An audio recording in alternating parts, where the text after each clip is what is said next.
Balik lagi di Espresso, sebuah obrolan yang sedikit pahit. Tapi apa Mas Adit?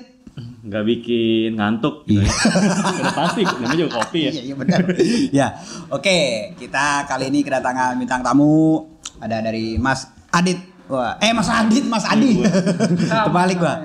Beda tipis namanya, satu Adit, satu Adi. Nah, Mas Adi ini fans salah satu klub di Serie A juga. Yang lagi gimana Mas? Yang lagi terombang ambing lah. Terombang ambing. Lagi dibikin galau sama pelatihnya nih, fans dari Inter Milan. Wah. Iya Mas, boleh kalau ada channel YouTube-nya silakan disebut nih, ada nih, di subscribe juga guys, jangan lupa. Mas silakan. Ya, thank you bro. Jadi channel gue tuh siapa? Adi Maulana ya. Adi Maulana, Mas lebih deket sorry ke mic.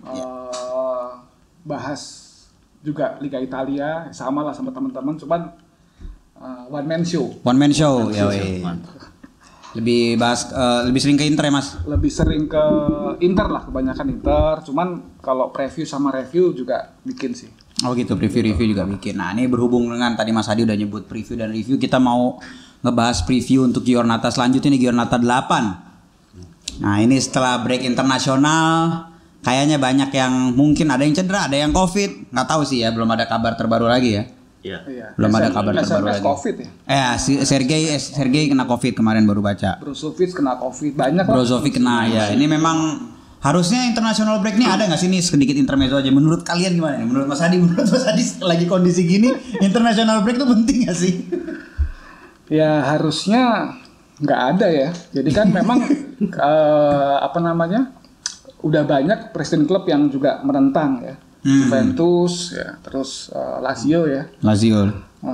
Napoli juga bilang mau boykot gitu kan. Nah memang dengan adanya international break ini nggak cuman masalah COVID, tapi juga ini kan musimnya kan padat banget nih. Iya. Gitu kan. Jadi tentunya staminanya pemain juga akan terkuras dan banyak yang cedera gitu loh. Iya. Nah, padahal kan ya kita tahu nih musimnya nih kan nanti berakhir langsung ke ada lagi Euro ya. Iya. Ya harus nggak perlu lah ini. Gimana Mas? Ya emang kalau sebagai dari sudut pandang penggemar sepak bola juga international break tuh ngeganggu jadwal nonton yang pasti. Jadwal nonton. Jadi emang kita udah enak-enak nih ngelihat Serie A yang lagi seru-serunya, tiba-tiba harus di break 2 minggu lagi, ini lumayan lama break international breaknya. Jadinya mungkin ada pengaruh juga tim-tim yang tadinya lagi bagus performanya, gara-gara international break ini bisa jadi berubah gitu. Bisa jadi kayak jadi turun lagi, atau justru sebaliknya buat tim-tim yang lagi kurang oke, ini justru kesempatan juga nih buat international break itu untuk kayak nge-restart lagi gitu, balikin lagi ke formnya, paling gitu. Oke. Ya, oke. Sekarang kita langsung masuk ke preview Giornata 8 ini, match pertama ya nanti malam nih. Semoga di video naik nanti sebelum preview, oke? Sebelum matchnya. Ya, sebelum match. Ini pertama ada Crotone lawan Lazio, yang kita ketahuin juga Lazio kemarin sempat bikin kaget lah. Maksudnya akhirnya bisa menyeimbangkan kedudukan lawan Juve kan? Iya. Satu Felipe Caicedo. Wah, itu katanya di Inter Mas. Sempet ya? Harusnya Inter nggak ngambil pemain kayak gitu sih. Oh enggak.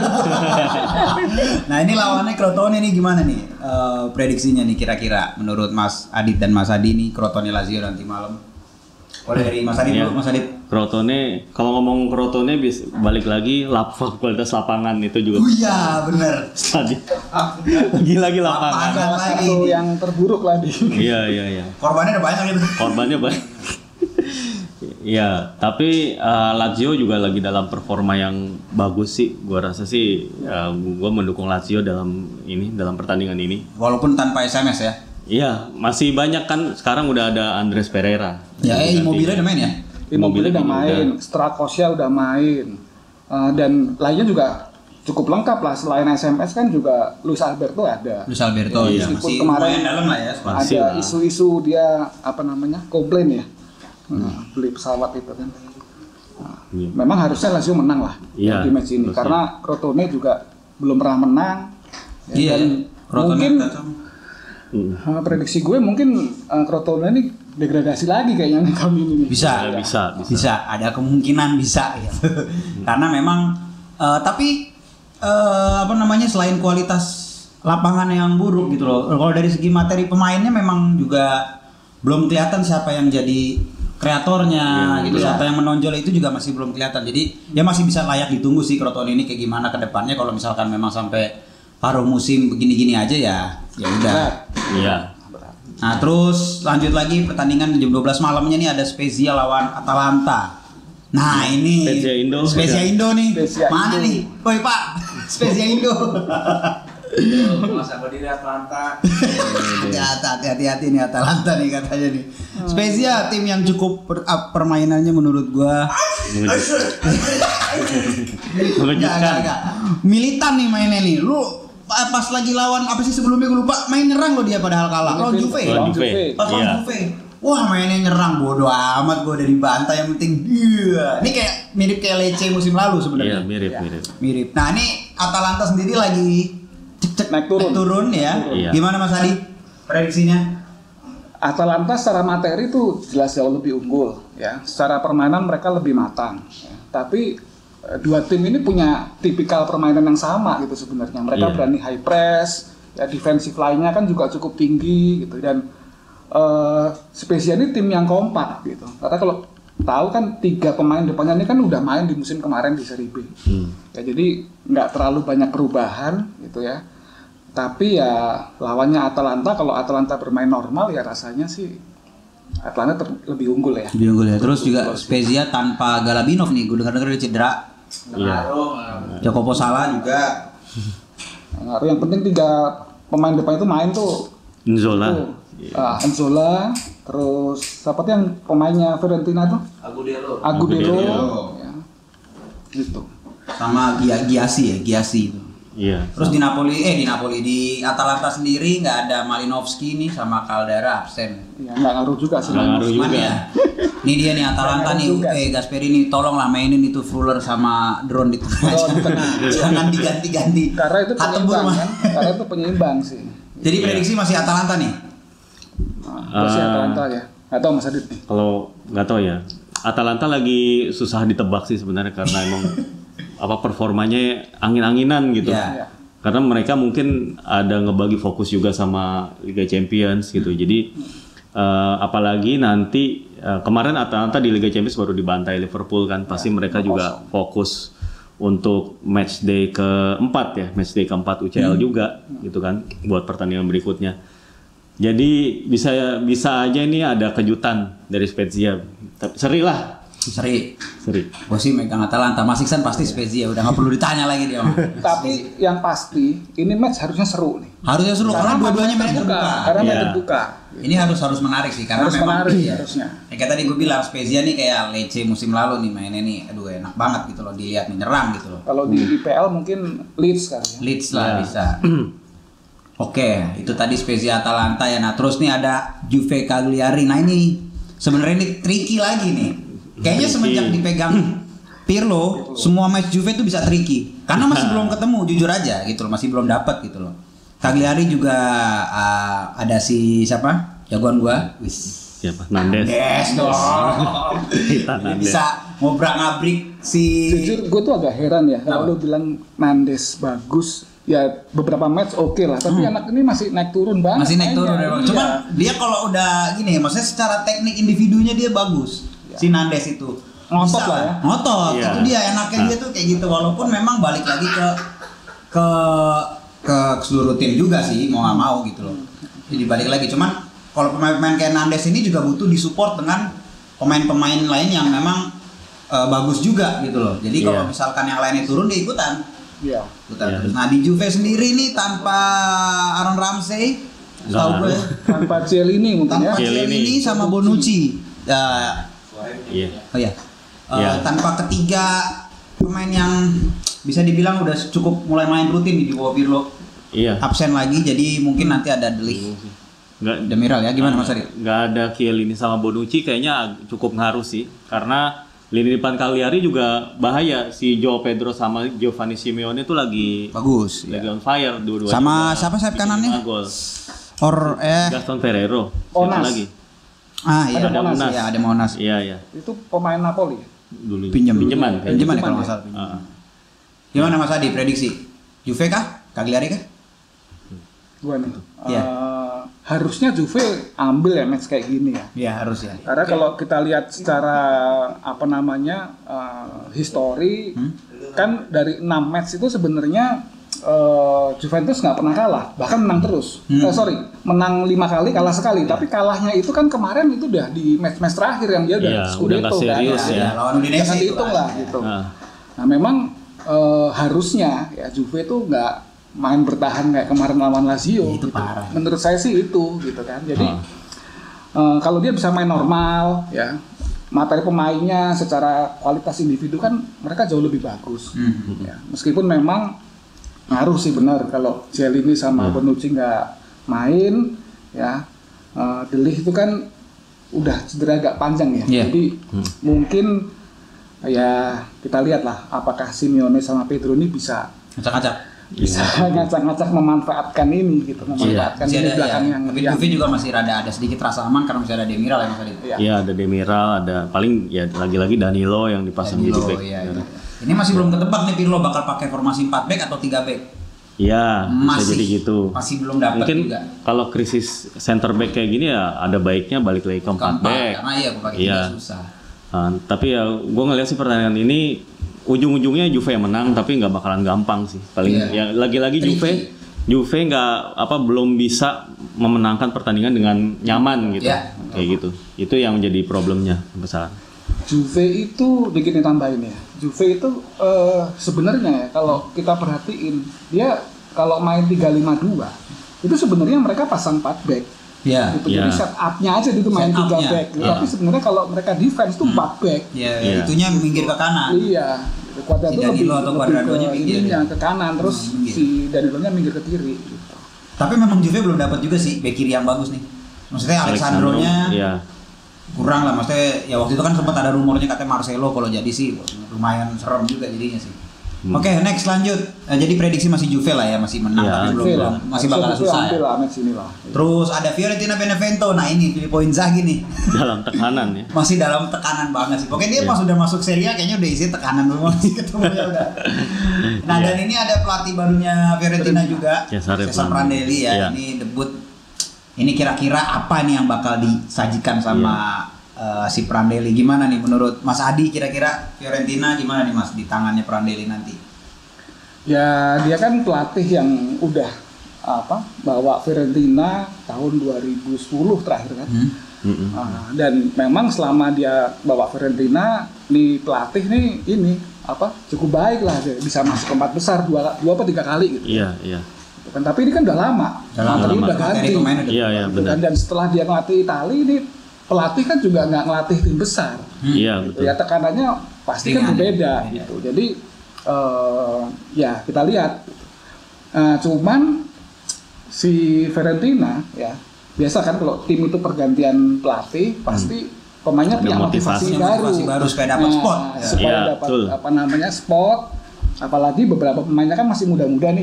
Ya pasti ingin nunjukin kan ke Prandelli. Jadi ini ajang sih buat Fiorentina untuk buktiin, apalagi lawannya ya kemarin waktu lawan Spezia kan Benevento hancur banget pemainnya itu.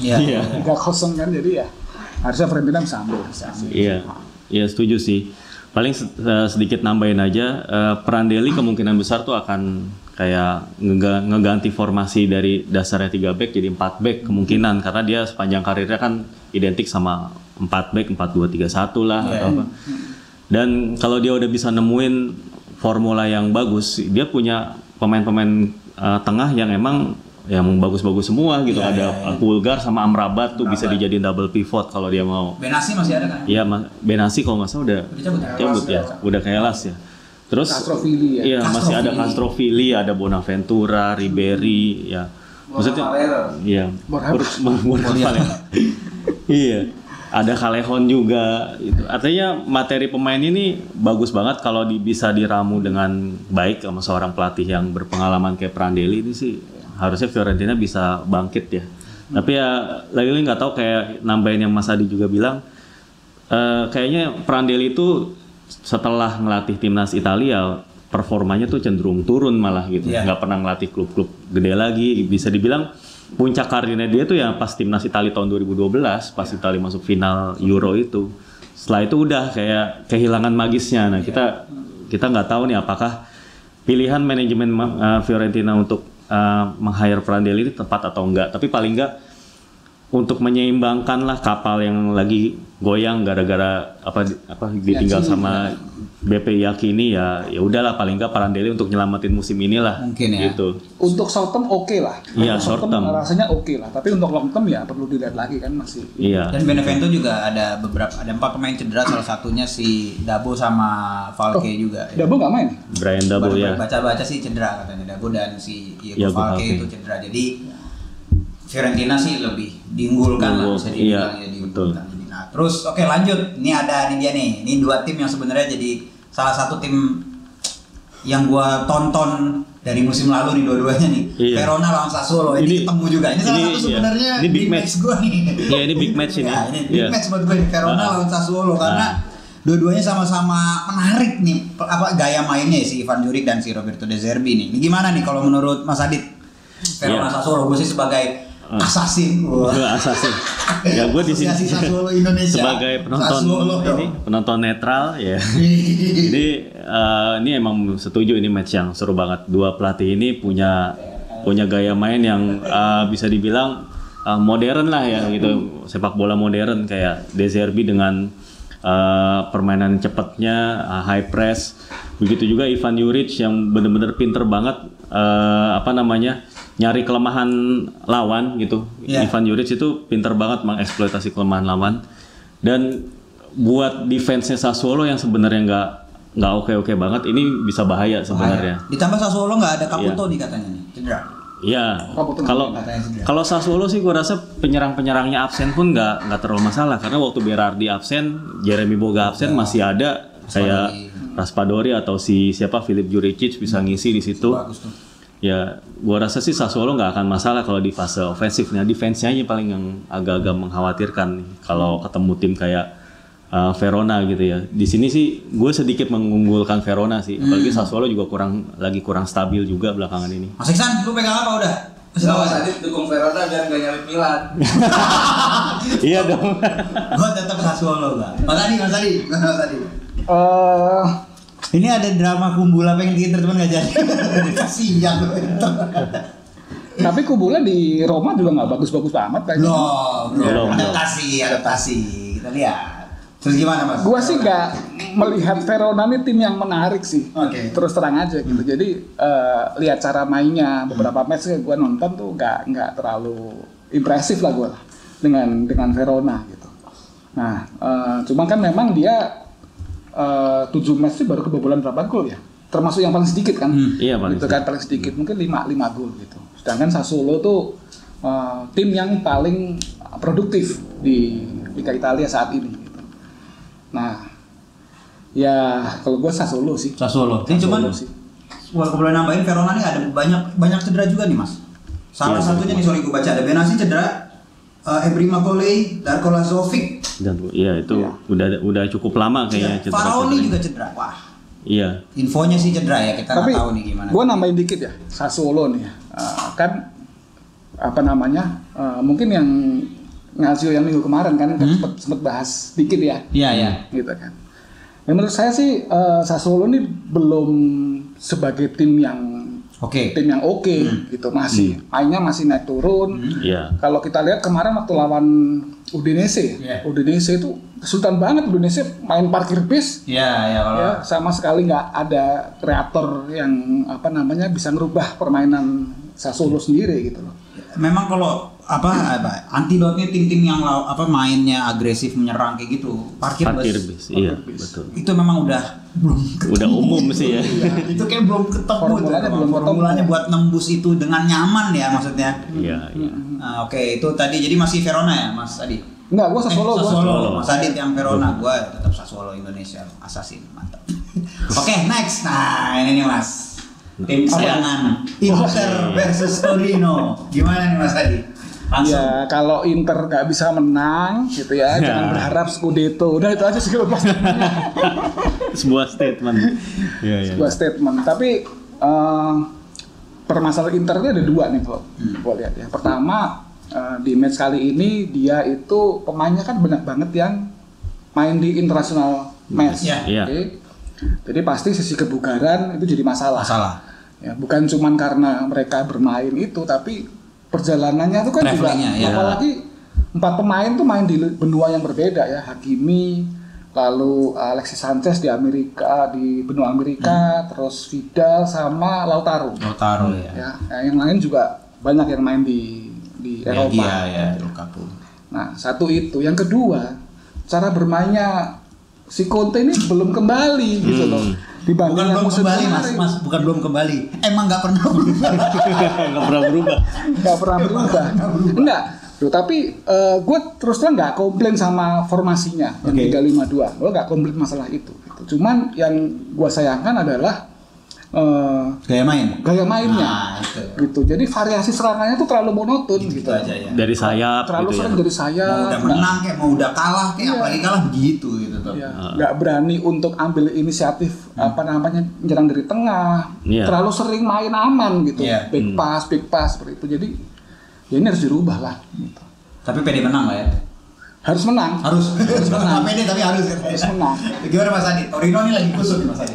Iya, emang Torino sejak dipegang Giampolo emang belum ketemu formula terbaiknya juga ya, Di dan bawah kan ya? iya papan bawah juga tapi nggak peringkat terakhir, gue lupa peringkat 18 kalau nggak salah ya.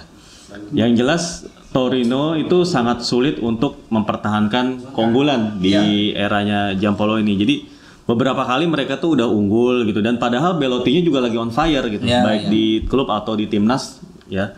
Tapi performa on fire-nya Belotti itu masih belum bisa ngangkat Torino gitu. Karena di sini gue lihat sih Giampaolo itu belum nemuin ya ini ya cara untuk fase defense-nya lah ya, dan juga penampilan back-backnya Torino juga emang lagi ya belum ya nurun lah gitu, kayak Nicolas N'Koulou kan juga udah nggak kayak 2 musim lalu gitu kan. Terus juga beberapa pemain, justru pemain yang lagi bagus si siapa namanya yang orang Brazil, si Bremer itu malah lagi diincar oleh beberapa klub gede gitu. Ya. Itu back tengah ya Mas? Iya, dia bisa back tengah, bisa back kanan juga. Dan paling beberapa pemain Torino selain Belotti yang lagi bagus juga itu si siapa, Sasa Lukic, itu gelandangnya. Itu beberapa kali bikin gol. Kemarin sempat bikin 2 gol kalau nggak salah ke gawang Lazio apa gawang siapa gitu. Ini mungkin ya pemain-pemain ini yang perlu diwaspadain sama Inter juga sih. Tapi terlepas dari situ ya tetaplah Inter, apalagi Lukaku udah balik lagi. Gua rasa sih tetap ya kalau udah ada Lukaku mah jaminan lah, jaminan gol paling enggak. Gol ada. Gitu. Namain juga Torino sedikit tuh memang kalau gue lihat dia ada missing link tuh pas lagi transisi.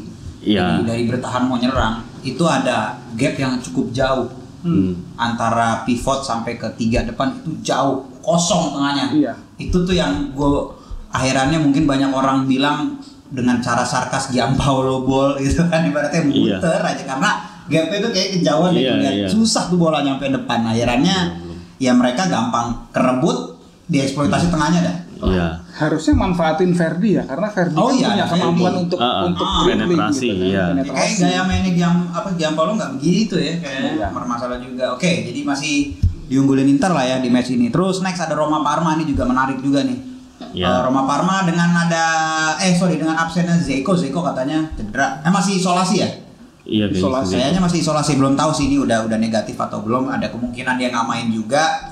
Ya, tapi Roma nih kayaknya udah terbiasa dengan cedera. Roma kan nggak pernah main full tim sebenarnya. Nggak pernah main full tim dari awal nih. Tapi kalau gue masih megang Roma sih, karena masih ada sosok si Pedro yang menurut gue yang memang mimpin lah. Maksudnya dia punya pengalaman yang bagus dan dia juga bisa menjadi pembeda. Terbukti pengalamannya juga bukan di tim ecek-ecek gitu loh. Di Chelsea, di Barcelona gitu. Jadi kalau menurut gue masih di Roma sih. Gimana Mas Adi? Ya matchnya sih Roma menang lah ini. Menang lah gitu. Parma ini kan dia sangat ngandelin si siapa namanya? Gervinho itu bagus tahun itu doang. Neymar kawin 4. Iya. Nah, Gervinho cuma kelihatan waktu lawan Inter kemarin. Iya. Waktu lawan Fiorentina juga mereka juga tertekan. Dan pemain-pemain barunya juga belum ngasih belum ngasih impact yang bagus Benar. gitu. Gitu. Dan Roma dengan pengalamannya ya, apalagi beberapa pemain kan udah kelihatan tuh, Mitro, Mkhitaryan. Iya. Mungkin Pellegrini akan main ya. Di belakang Ibanez nih, favorit gua nih, Ibanez. Mancini juga mungkin main. Jadi ya terlepas dari Smalling belum bisa main ya? Smalling udah. Udah main ya, Udah main. Oh, si Kumbula udah main juga bisa. Udah bisa. Belakangnya udah lumayan komplit. Banyak ya, pilihan. Iya. Spinazzola kalau bisa main juga itu kan pemain cukup. yang Iya. udah cukup lah, komplit, udah cukup komplit. Dari Parma gimana Mas Adi? Ya kalau Parma sendiri sih emang ya tim yang sebenarnya dari dipegang di Aversa ke Liverani ini malah belum menunjukin perbaikan juga gitu. Dan cara mainnya juga masih sama, serangan balik gitu ya, nunggu gitu, terus mengandelin kecepatannya Gervinho sama fisiknya si Juraj Kuka gitu kan, atau skill-skillnya si Hernani gelandangnya. Ya di luar itu udah gitu, maksudnya nggak ada pola yang benar-benar jelas ya, cuman ngandelin serangan balik, set piece gitu, tim yang khas tim papan tengah ke bawah gitulah gitu. Iya. Main aman ya? Iya, paling ya nyuri-nyuri gol aja kayak gitu. Dan ya lawan Roma sih tim kayak gini sih kemakan sih sama Roma. Gue yakin sih Roma malah bisa menang telak malah gitu. Apalagi kalau Mkhitaryan lagi on fire. Intinya gini, siapapun yang kita pegang pasti masih sen lawannya dan bisa kurang ajar deh kadang-kadang bener. Bisa bener. Bisa benar. Ajar di situ dia. Ya, sorry nambahin dikit nih. Parma itu dia tuh lemah banget ketika terima bola-bola crossing defensifnya. Oh defense aerialnya. Nah, sayangnya Zico nggak main gitu. Kalau Zico main itu selesai udah. Selesai. Untung masih ada untung berarti Pak. Masih ada Asal untung nih gitu. backnya itu bisa konsentrasi untuk jagain pergerakannya Gervinho, mereka bisa dimatiin lah. Gitu. Oke, terus next ada Sampdoria Bologna nih juga. Ini Ranieri ini kurang ajarnya begini nih. Kalau lawan Bologna nih dia bisa kalah, bisa aja kalah. Bisa. Tapi pas lawan tim-tim gede, Toto Iya, iya emang. Atalanta kena. Lazio kena kan kalau nggak salah. Iya ya, Lazio juga kan kena. kalau nggak salah sih. Nggak terlalu jagoin. Iya. Sialan. Ya itu pokoknya nih si Tinkerman ini memang sempat bikin kita jadi susah buat prediksi. Tapi Bologna juga bukan lawan yang cek-cek juga gitu loh. Bologna dengan ada Musa Baro, ada si Matthias Van Berg, itu jagoan gue tuh di tengah. Iya. Soriano ya masih ada kemungkinan ini kalau gue feeling sih ini draw. Sama. Draw juga Mas Adi. Gimana kenapa Mas Adi? Dua-duanya tuh performanya masih naik turun ya. Oke, dia bagus waktu lawan Lazio. Ya. Terus dia menang juga waktu lawan Atalanta. Tapi waktu lawan Atalanta tuh praktis mereka tuh benar-benar defense sebenarnya. Gol-golnya kan dari counter attack. Ya, ketemu sama tim Bologna yang juga mungkin mainnya juga hati-hati ya. Sama Benevento nggak kalah loh Sampdoria loh sempat. Iya, ya kan. Kemarin itu terakhir lawan siapa ya? Dia kalah 2-0 Cagliari masalah ya. Iya kan. Yang kartu merah kan? Yang menit ke-44 kartu merah gara-gara back pass-nya nggak berhasil ya kan. Ya, seri itu mungkin hasil yang adil gitu. Iya. Kalau gue di sini sedikit ngelihat Sampdoria punya keuntungan sih karena Bologna itu tim yang bagus sebenarnya. Di bawah Mihailovic itu dia benar-benar ngepres. Itu termasuk tim yang sangat-sangat aktif banget pemain-pemain depannya itu untuk ngepres back-back yang lagi build up serangan gitu. Itu beberapa kali juga cukup efektif. Lini depan Bologna tuh bahaya semua. Ada Musa Baro, Orsolini, ada Palacio juga, ya terus ada juga Roberto Soriano juga lagi bagus-bagusnya mainnya, ya tapi emang lini belakangnya sih emang agak-agak masih kurang gitu ya. Tomiyasu masih terlalu muda gitu ya untuk jadi center back di Bologna itu paling ya masalah di lini pertahanan ini yang masih harus diatasi sama Mihailovic di situ. Sementara Sampdoria itu punya pemain-pemain yang pinter gitu untuk Balde tapi kayak gitu. Balde nggak main tapi paling masih ada si Quagliarella sama si Andreva. Ya. Di Bologna juga Poli nggak main itu. Masih bisa digantiin yang ini sih, Van Berg paling sih. Iya. Kalau Sampdoria ya, gua rasa ya dengan Candreva terus ada si Quagliarella sama si siapa lagi tuh? Yakob Yanto. Ya, Yakob Yanto juga tahu lagi bagus sekarang. Gabi Adini, maksud gua ya lini serangnya oke lah gitu, dan Ranieri tuh kayaknya cukup pinter untuk menghadapi lawan-lawan yang kayak gini. Iya. Gue sih ngeliat sedikit keuntungan aja di situ. Ini match yang seimbang harusnya. Seimbang. Iya, seimbang. Makanya adil tuh fair sebenarnya. Adil tuh unfair apa? Seri itu adil. Bukan serinya. Oke, lanjutnya ada Udinese lawan Genoa. Nah, ini gue susah prediksi nih, jujur aja. Ini gue susah ini prediksi ini. Dua tim papan bawah. Iya, benar papan bawah. Papan bawah. Mas Adit. Iya, kalau gimana ya? Kalau Udinese sih punya kelebihan yang sangat-sangat mencolok tuh di ini fisik. Ini tim yang sangat fisikal banget Udinese Togai tuh. Arslan. Iya, yang kayak Togai Arslan di tengah, sama siapa De Paul sama si siapa lagi sih sekarang Udinese tuh tengahnya selain De Paul sama Pereira tapi cedera deh kamu. Itu gue bilang sih Udinese harusnya sih bisa menang di sini gitu. Tapi Genoa juga sebenarnya harusnya punya motivasi karena mereka juga di papan bawah. Biasanya di saat-saat kayak gini tuh mereka bangkit gitu, dan Udinese tuh bukan tim yang ngedominasi permainan sih. Dia biasanya tuh emang pakai serangan balik. Biasanya tuh kan Kevin Lasagna tuh cepet banget, atau si Okaka ya. Terus iya. Iya, terus juga back-backnya juga kuat gitu. Tapi kalau Genoa, yang ngelawan Genoa mau nggak mau kan mereka harus main lebih lebih terbuka, lebih aktif. Nah di situ bisa ada lubang-lubang yang bisa dimanfaatin sama si Scamacca itu. Scamacca. Ini Genoa juga ada beberapa pemain yang absen ya, Zappa Costa, Criscito, Iya. Piaka dan Sturaro. Ya, cukup banyak yang intinya. Cukup banyak dan ya di semua lini. Sih kalau gue lihat dari materi pemain aja ya, gue nggak. Iya, gue juga lihat dari materi pemain kayaknya Udinese. Semua yang cedera. Iya. Nambahin? Ya susah nih bikin prediksi nih. Tapi gue setuju sama Mas Adit ya. Udinese punya keuntungan lah di match kali ini, dan ya harusnya sedikit lebih unggul. Sedikit lebih unggul karena Genoa juga belum temu nih. Makanya tapi dua-duanya ini kan di zona degradasi ya. Di zona degradasi. Mereka harus di match-match seperti ini mereka harus lebih fokus lah untuk ambil kemenangan. Oke, berarti masih ya Udinese kali ya. Gitu. Iya, kali. Oke, terakhir di Grande Partita nih gua. Satu-satunya big match di Bio ini ya, maksudnya Napoli lawan Milan. Nah ini Milan nggak ada badai cedera, cuman katanya Rafael Leo aja kemungkinan nggak mainnya. Tapi yang cedera justru di pelatihnya. Pelatih sama asistennya. Kenapa? Wah ini repot nih gitu. Terus juga di Napoli ada Osimhen katanya cedera juga. Osimhen cedera, terus sama siapa lagi ya? Paling yang si Elset Hisai itu yang kena COVID, sama Rafani COVID ya. Itu ya maksudnya bukan pemain yang memang bukan main inti. Banget lah gitu ya. Iya. Kecuali Osimhen ya mungkin ya, tapi Osimhen kan juga masih baru gitu loh. Masih baru. Nah ini Mas Iksan paling gak seneng kalau gua cekin Osimhen ya.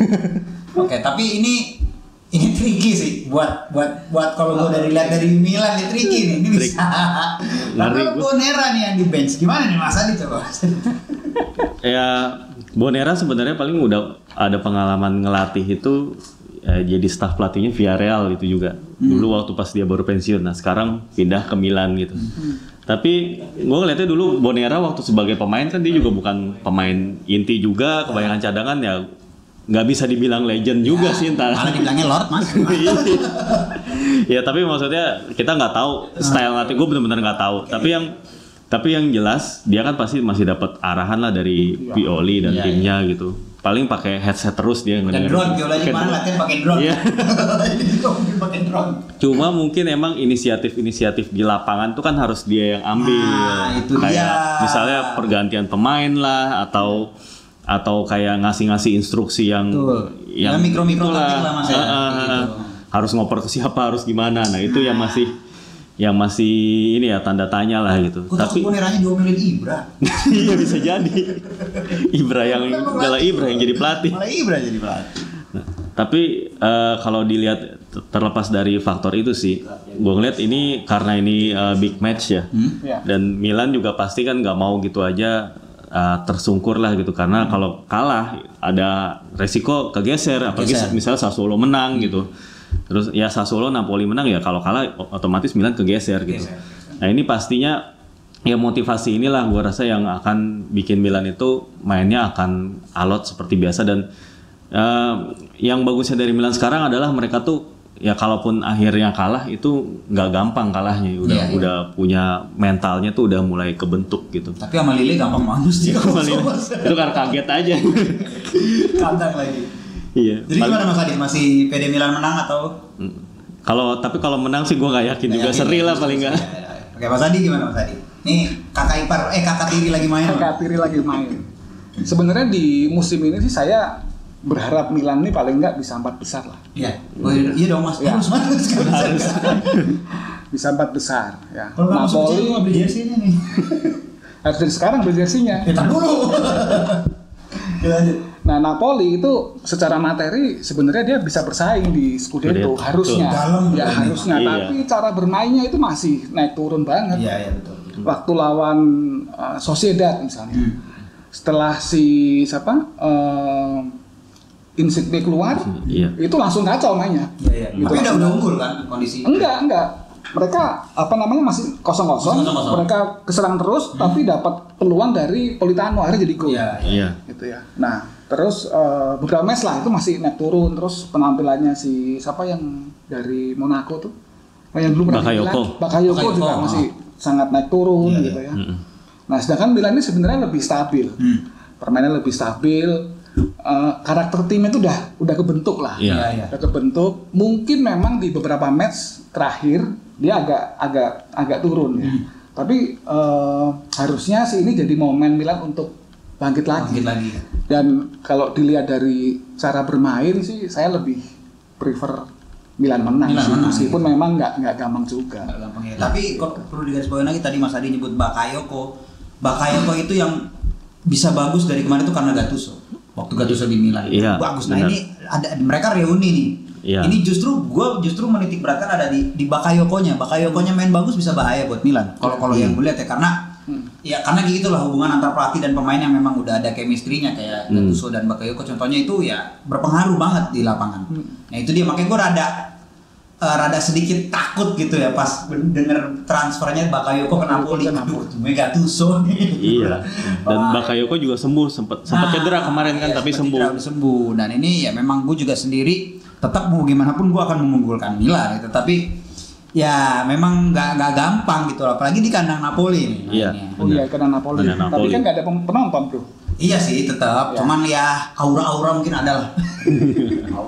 Iya. Ya mungkin kalau misalnya di kandang Napoli suara penontonnya ini cen-cennya Napoli dikeluarin gitu loh di audionya kan bisa serem gitu kan. Biasanya telepon Jovi. Ya anjir itu pas half time bro. Ya jadi oke. Itu preview kita di Giornata 8, semoga bener ya, tapi jangan dijadiin judi ya. Jangan. Ini kita iseng-iseng aja nih. Kita Iya. berdasarkan fans gitu loh, maksudnya dari kacamata fans. Jadi oke, sampai situ aja. Thank you Mas Adi. Thank you. Mas Adi, Thank you. sampai ketemu lagi di video berikutnya. Ciao.